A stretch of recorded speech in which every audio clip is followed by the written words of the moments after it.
welcome to the iPhone Games Network podcast. In this episode we'll be reviewing Kroll, as well as doing a feature on our top 5 Dreamcast games we'd like to see on iPhone.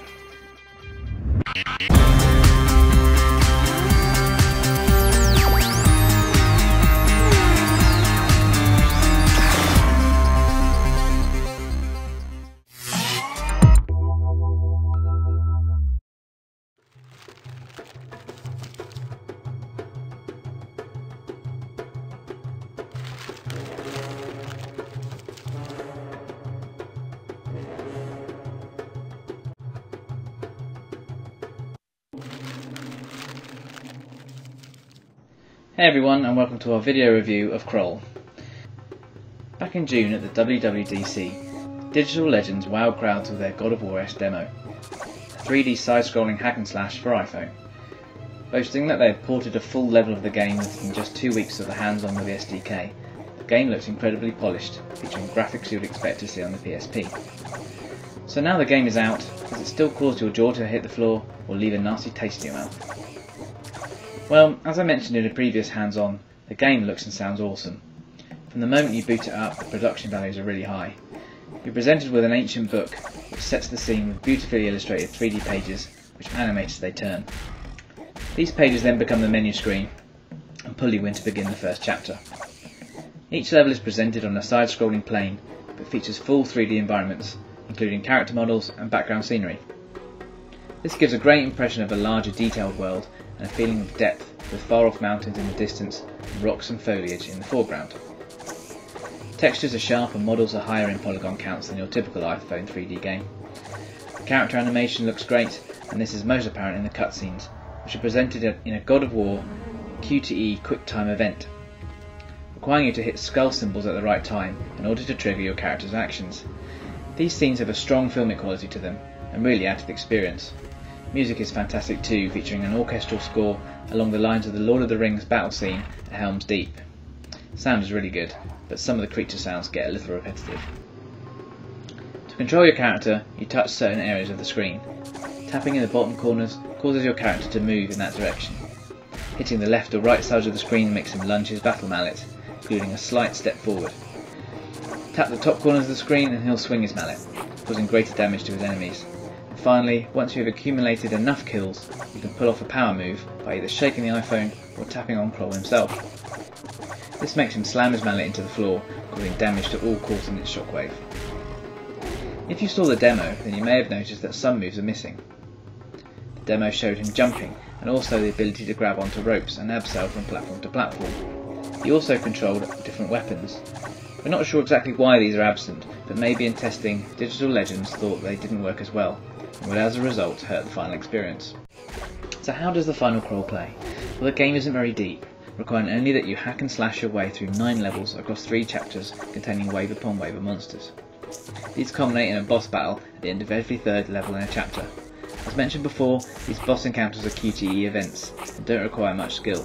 It's a shame that Digital Legends didn't add more variation on the control for these events. Maybe a shake here or a gesture there would add to the tension of the battle and require more skill. The hack and slash portions are the meat of the game, where you roam from left to right fighting through monsters such as scorpions and troll-like creatures. Unfortunately, the variation on enemies is lacking, with only 4 enemy types. Most of these only have one attack, such as the scorpions, and in most difficulty settings they can be dispatched pretty easily. The only skill in the game comes when fighting a spear and shield wielding guardian before the end of each level. He looks a bit like one of those Egyptian dog warriors from the Mummy movies, and you must time your attacks if you want to avoid feeling the tip of his spear in your ribs. Once you have made it through the main game, which takes around 1 to 2 hours depending on difficulty settings, you meet the boss guy for the final time. Another QTE battle begins, which again requires a little skill, and then apart from a beautifully animated death scene, that's pretty much it. There's no end story sequence, no shot of our hero riding into the sunset, so it's all over a bit prematurely. Kroll is a good exercise in how to make a good looking game on the iPhone, but I think the developer has got carried away and lost sight of the golden rule of gaming, and that's to have gameplay. For hack and slash game fans looking for an experience harking back to the days of Golden Axe and Double Dragon, there is fun to be had, but just don't expect God of War. It's easy to get caught up in the great visuals and sound, and with this game engine doing what it does, I can't wait to see what Digital Legends do next. Kroll gets a 7 out of 10. For a full ratings breakdown, please visit iPhoneGamesNetwork.com.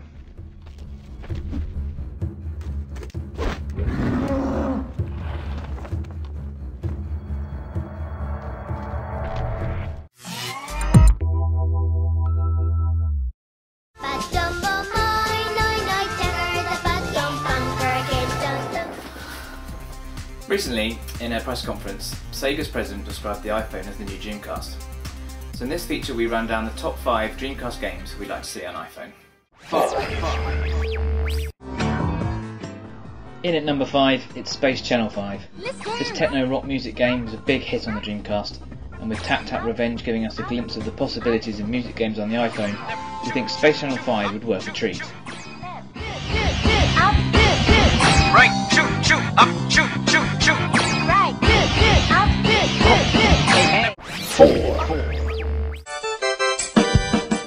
At number 4, it's Samba de Amigo. Another music game.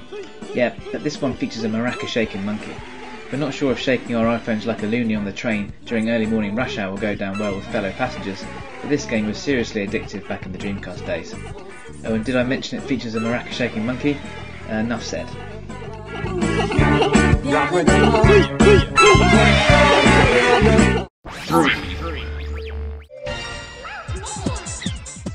In at number 3 is Choo Choo Rocket. This unique cat and mouse puzzler was very popular with Dreamcast owners. It has already found success as a portable game on the Game Boy Advance, and we think it would work great on the iPhone touchscreen.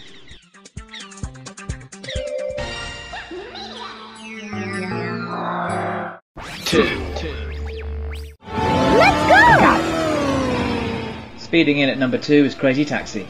The iPhone already has a solid lineup of racing games due to the great way they handle with the tilt controls, but none offer the free-roaming sandbox style gameplay of Crazy Taxi.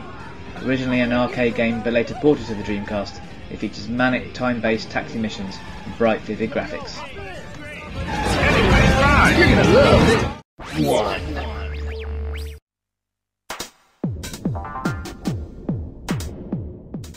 And finally, at number 1 is Rez.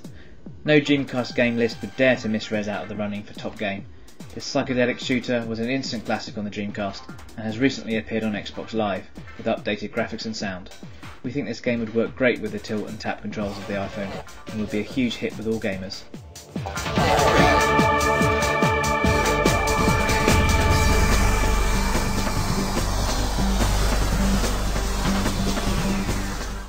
Well, that's all we have time for this edition of the podcast. Thanks for joining us. Don't forget to check out iPhoneGamesNetwork.com for all the news and reviews. Head on over to our forums to join in the discussion, and also don't forget to check out our other podcast, iPhone Games Network Unleashed, featuring Matt Dunn, David Clare and myself.